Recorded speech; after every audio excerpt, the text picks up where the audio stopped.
It's time for another Dice Tower review with Tim Jennette. Hey everyone, this is Tim Jennette, the Mental Meeple, and in this video we're taking a look at Vault Wars. It's a game that came out in 2015 by Floodgate Games, designed by John Gilmore and Ben Harkins. It's for 3 to 5 players, takes about 60 minutes, and basically it's an auction game similar to Storage Wars, if you've ever seen that TV series. Except for it's in a fantasy world, and it's what happens to heroes when they die. Where does all their stuff go? Well, it's stuck in the bank vault somewhere, and it's time to auction it off. So players are going to be auctioning off different vaults filled with different things. Players get to know a little bit about the cards in that auction, but some people know different information, so you know the bids keep going, and then the auction master gets paid money, and whoever has the most money at the end of the game is the winner. Let's take a look at how the game plays, and I'll come back and I'll tell you what I think.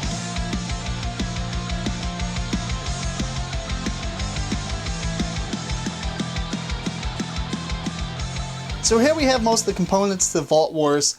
You got a bunch of gold and decks of cards. Each player is going to start with 20 gold. They're going to get 2 of these aspiring heroes at random.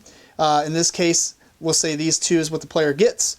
They're end of game scoring cards. They give you bonus points for different types of items that you have from the item deck. In this case, she gives you extra bonus points for having gem cards, and he'll give you bonus points for having junk cards. Now, you only get to score 1 of these, but you get to determine that during the scoring phase at the end of the game. You put those, face down. You don't let players see them. Depending on the number of players, you're going to draft these vault cards, which are going to be used to be auctioned off. In this case, we'll say we're playing a 3-player game, which I think you get 5. So you pass out 5 to each player. They pick 1, pass the cards that are left, and you keep going until you have 5 cards. After that, players are going to start the game by selecting 1 of their vault cards in their hand and place it face down on the table in front of them.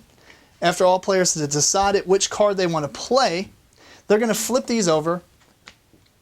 And then in priority order, which is this little shield right here, that's which one's going to start.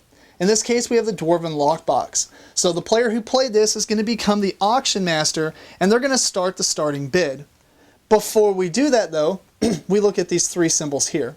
The first one is how many items is in this lockbox. So we're going to flip over 4 cards of the item deck. That shouldn't be in there. We're going to flip over 4 cards of the item deck, and the auction master gets to look at them. As long as there's no rule. So, on the card. This one has a winning rule, so it doesn't matter. But some of the cards don't allow you to look at them, whatever. Most of them allow you to look at these. You get to see what's in there.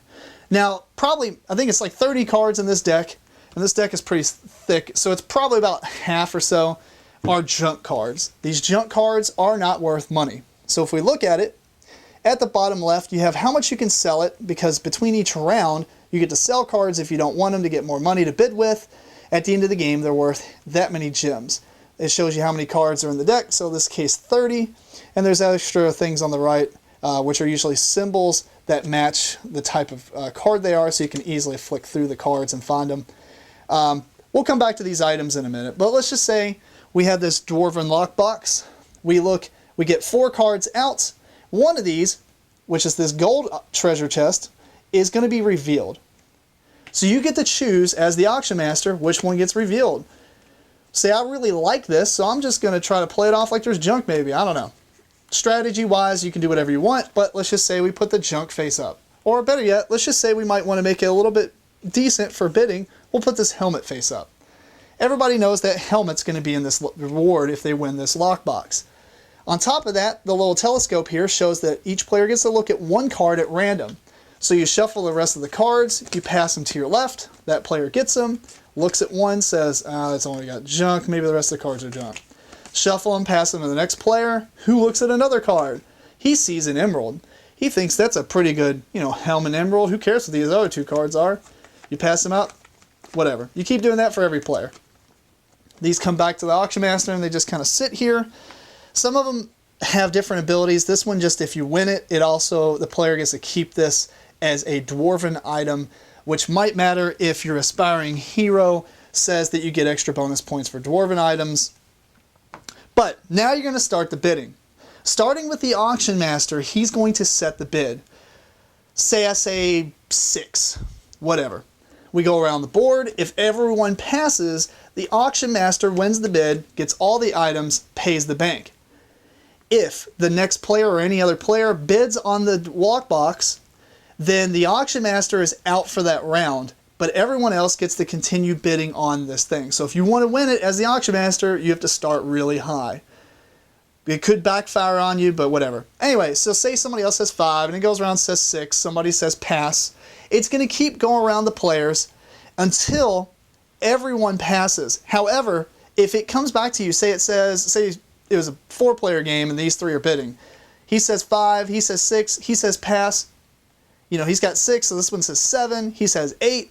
This guy is back in. If it comes back around to you, then you get to go back in. Kind of like in a Storage Wars, kind of off it to the side, and you can choose to jump back in and bid up again if you want.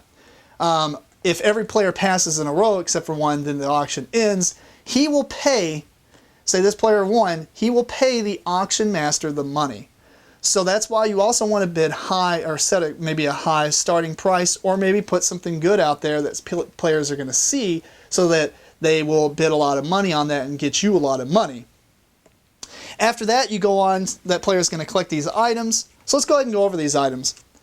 Some of them are going to be collections. So collects emeralds. They have a star for their victory points at the end of the game. So depending on how many emeralds you get, that's how many points you get at the end of the game. For 35 total, if you have all of them. And if you look, there's only 5, so that's all 5 of the emeralds in the game. Some other things like the helmets, they're worth 2 points, but if you sell them in conjunction with other shields and chest plates and stuff, they give you tons of money that you can use for buying power later. Some other stuff, there's some equipped items. Later on after the auction, you can equip items and put them in front of you. So we'll come back to that one in a second.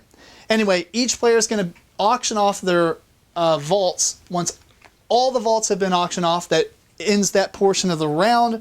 And then you go on to get paid. During the get paid phase, you're going to do those equipped items, which when selling, you can sell weapons for +2 gold each. This goes face up in front of you. You say you're equipping it.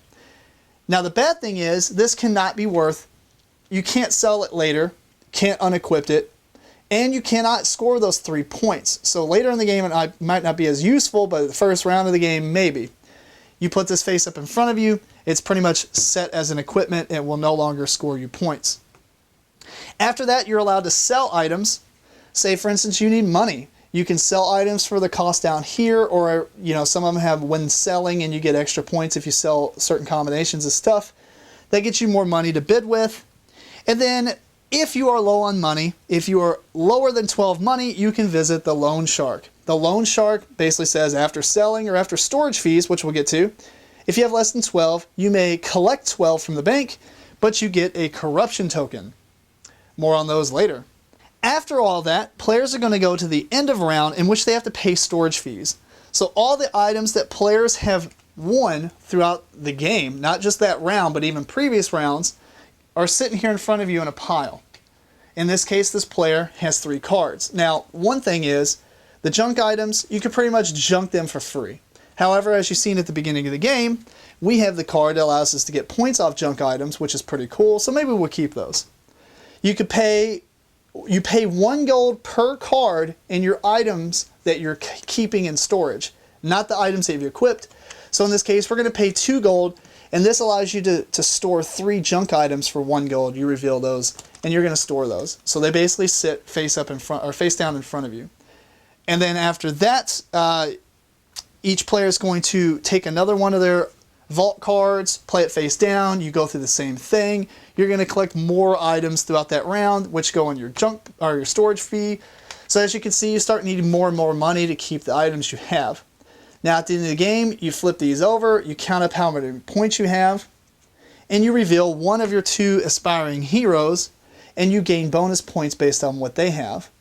Also, during scoring, it's good to note that the loan shark gives you minus victory points. If you have 1, you're going to get -2 victory points or gems.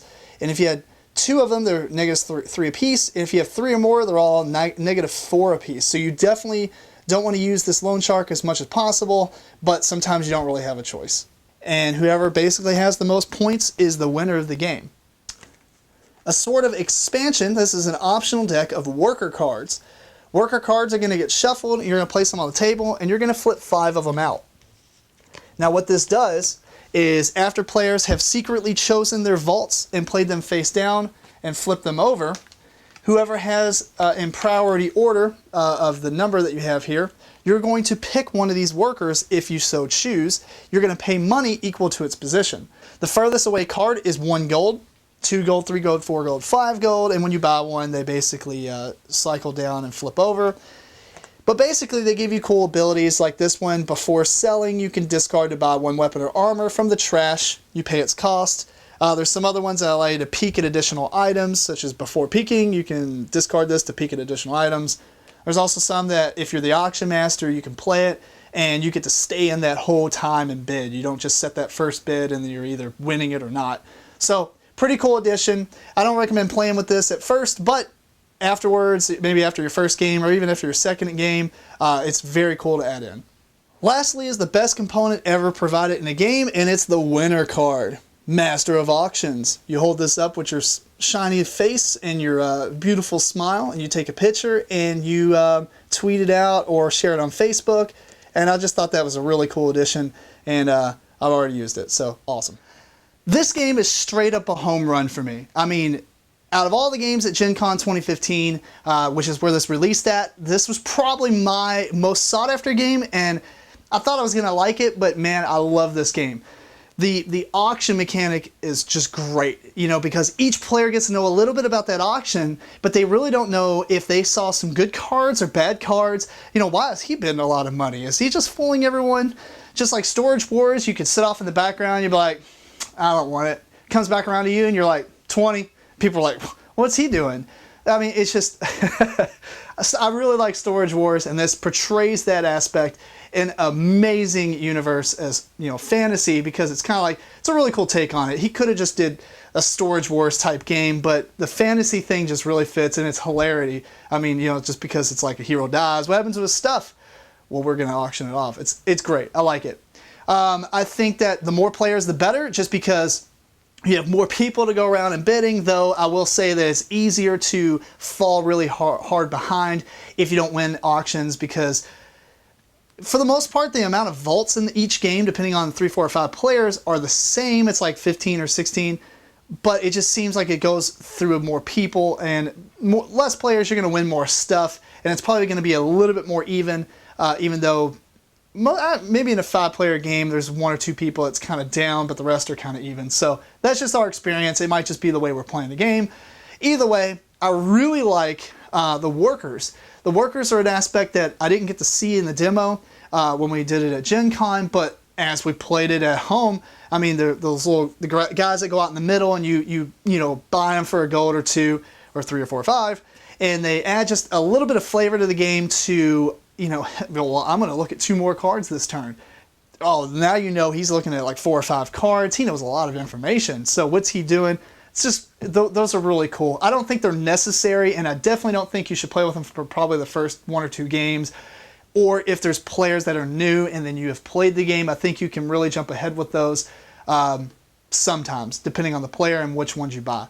But so, as long as everybody's on the same skill level, I would add those in. The 2 heroes thing is, I don't know why this is this way, but it just amazes me, because as a fan of Lords of Waterdeep, I retrospectively said, you know what, why don't we do this in Waterdeep? You know, in this game you get 2 of those heroes, but you don't score but 1 of them. However, you get to pick at the end.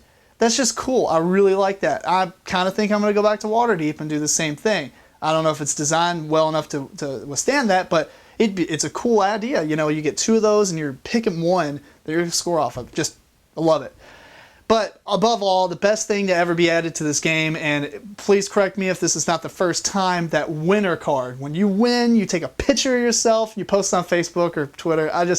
Man, that's just so cool to me. I just thought it was a hilarity. It's great, and it really, I want to say it should be added to every game, but I mean, I want it to be kind of unique to this as well. So maybe that will be a Floodgate Games type of thing. Maybe they've did it in other games. I don't know. This is the first game I've played by them, so really excited about other games, especially the stuff John's involved with. I think, you know, he did Dead of Winter or whatever. So Anyway, man, looking forward to anything else he puts out. This is just simply a must-buy, I think, if you even remotely like the concept. So anyway, till next time, if you have any questions, feel free to email me at timjennette@gmail.com or follow me on Twitter or Instagram below.